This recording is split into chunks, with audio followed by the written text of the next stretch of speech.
Hi everyone, मी Gita mehndi artist. तर तुम्हाला आज मी मेहंदी कशी भिजवायची हे शिकवणार आहे. चांगली फिनिशिंग येण्यासाठी मेहंदी पेस्ट परफेक्ट बनलेलीच पाहिजे. खूप जणांचे मेसेज येतात की तुमची फिनिशिंग इतकी का छान येते. तर ते फिनिशिंग छान येण्यामागे एक कारण आहे की मी जी पद्धत वापरते कोन बनवण्यासाठी, मेहंदी काढवण्यासाठी, तर ती मी आज तुम्हाला दाखवणार आहे. मेहंदीची पेस्ट जर बरोबर झाली तर तुमची फिनिशिंग पण छान येणार आहे. मेहंदीचा थिकनेस कसा असावा हे खूप महत्वाचं आहे, कारण मेहंदी थोडी जरी पातळ झाली तर ती पसरू शकते. त्यामुळे तुम्हाला तुमची डिझाईन व्यवस्थित नाही बनणार. मेहंदी भिजवण्यासाठी तुम्हाला काय काय लागणार आहे ते मी तुम्हाला एकदा व्हिडिओमध्ये दाखवते आणि त्याचं प्रमाण पण सांगते. मेजरमेंटसाठी मी चमचा वापरते. ह्याच चमच्याने मी सगळे प्रमाण ह्यामध्ये टाकणार आहे. तर एकच चमचा वापरायचा प्रत्येक वेळेस, चमचा चेंज करू नका. तर हे बघा, आता हा चमचा, मेहंदी पावडर घेताना ना तुम्हाला काळजीपूर्वक मेहंदी पावडर घ्यायला लागते. ही अशी नाही घ्यायची, पूर्ण असा चमचा फुल भरून हे एक चमचा. तुम्ही घेताना खूप कमी प्रमाण घेतलं तर तुमच्या मेहंदीला स्टेन छान नाही येऊ शकत. आता बघा, मी सेकंड चमचा पण सेम त्याच प्रोसेसने घेते. हे आपण 2 चमचे घेतली. आता आपण मेहंदी पावडर घेतले, 2 चमच्याला मी 1 चमचा साखर टाकते. आता साखर टाकताना जशी आपण पावडर घेतली ना त्या पद्धतीने साखर नाही घ्यायची, एकदम असं सपाट चमचा. 2 चमच्याला 1 चमचा साखर. त्यानंतर ही साखर पूर्णपणे मेहंदीमध्ये मिक्स करायची आहे.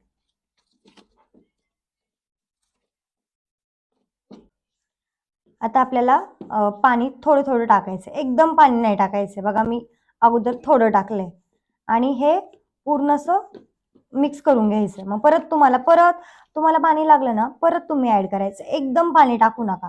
जर तुम्ही एकदम पाणी टाकलं ना तर पेस्ट पातळ होऊ शकते आणि मग आपण जे घेतलेलं प्रमाण आहे ना, ऑइलचं प्रमाण टाकताना आपली गडबड होऊ शकते. नंतर जास्त पातळ होत असेल मेहंदी तर त्यात तुम्ही पावडर मिक्स केली तर तुमचं पुढचं प्रमाण चुकणार आहे. त्याच्यामुळे हळूहळू पाणी ऍड करा. पाणी टाकताना घाई करू नका. आणि पाण्याचं प्रमाण नाहीये, म्हणजे आता हे दिसतंय तुम्हाला इतकं घट्ट तुम्हाला मेहंदी भिजून घ्यायची आहे. हे बघा, मी पूर्ण ह्या पाण्यामध्ये मिक्स होतंय का, मी ज्या पद्धतीने सांगते त्या पद्धतीने जर तुम्ही मेहंदी भिजवली तर 100% कलर येतोच. आणि ह्याच्यात केमिकल नसल्यामुळे तुम्हाला कलर यायला वेळ लागतो. हे दिसतंय पाणी, बघा मी किती कमी प्रमाणात पाणी वापर केलेला आहे. सगळं हे असं घट्ट करून घ्यायचं, मिक्स करून टाकायचं. दिसतंय. आणि ह्याच्यामध्ये आपण साखर ऍड केली तर साखरला पण पाणी सुटतं, त्याच्यामुळे पाणी जास्त टाकायचं नाही. हे दिसतंय, तो पाणी खूप कमी प्रमाणात वापरलं आहे. असं तुम्हाला घट्ट मेहंदी भिजवून पूर्ण असं नाही का त्याच्यामध्ये गाठी वगैरे नाही ठेवायच्या. ही ही जी पद्धत आहे ना ही एकदम योग्य आहे, कारण हे असं कोणी करत नाही. त्यांना असं वाटतं मेहंदी भिजवणं म्हणजे खूप सोपं काम आहे, पण मेहंदीवरच सगळी तुमचं उद्याचं काम जमणार आहे. त्यामुळे पाणी जास्त वापरू नका, त्यामुळे मेहंदी पातळ होऊ शकते. तर आता असं पूर्ण हे झाल्यानंतर आपल्याला याच्यामध्ये ऑइल ऍड करायचं. मी मेहंदी चमच्यानेच कालवते, चमच्याच्या बॅक साईडनी पूर्ण मेहंदी मिक्स करून घेते. नंतर मी स्पॅच्युलाचा वापर करते फेटण्यासाठी. आता आपण चमचा पूर्णपणे क्लीन करूया स्पॅच्युलाने. आणि आता ऑइलचं प्रमाण बघा.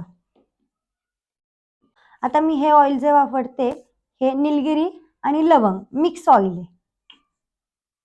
तर आपण हे ओपन करूया आणि आपण 2 चमच्याला मी 1.5 चमचा ऑइल टाकते. ऑइल घेताना चमचा पूर्ण फुल भरून घेतलाय, दिसतोय. चमचा असा फुल भरून घ्यायचा आहे, कमी पण नकोय आपल्याला आणि जास्त पण नकोय. परत मी असा थोडासा कमी म्हणजे अर्धा चमचा ऑइल आहे असं हे ऑइल ना मेहंदीमध्ये पूर्णपणे मिक्स करून घ्यायचं. ऑइलमध्ये पूर्ण मेहंदी मिक्स करून घ्यायची आहे पूर्ण.